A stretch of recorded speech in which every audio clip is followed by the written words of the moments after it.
ఏంటనిత, ఎంత నడుస్తున్న పెట్రోల్ బంకే కనబడట్లేదు. ఒరే సలీము, నాకు నువ్వే కనబడవు, ఇంకా పెట్రోల్ బంక్ ఎక్కడ కనబడుతుంది? అక్కడ అన్ని బళ్ళున్నాయంటే ఇక్కడెక్కడో పెట్రోల్ బంక్ ఉండాలి. అవునా? పదరా బాబు, పెట్రోల్ తెచ్చేసుకుందాం. బాగా చెప్పావే, నేను ఆ బండ్లో పెట్రోల్ తీసేస్తాను, ఎవ్వరు రాకుండా చూడు. ఒరే చెప్పిన కొడక, నేనేమంటున్నాను రా, పెట్రోల్ బంక్ వెళ్ళి పెట్రోల్ తెద్దామన్నాను, బండ్లో పెట్రోల్ తీద్దామని లేదు. ఏంటి, వీలేస్తావా? సరే, ఎవరైనా వస్తే నువ్వు వీలే, నేను పెట్రోల్ తీస్తుంటాను. ఒరే ఎక్కడికి వెళ్ళిపోయావురా? నాకు కనబడదు, నీకు వినబడదు. ఎవరు వస్తే వీలయ్యాలరా?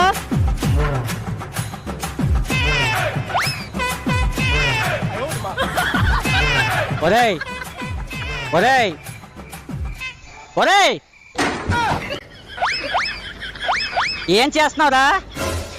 ఎవరో తిడుతున్నట్టున్నారు. ఒరేయ్ చెవిటిన కొడక, ఎక్కడున్నావురా? సిగ్గులేవరా పెట్రోల్ దొంగతనం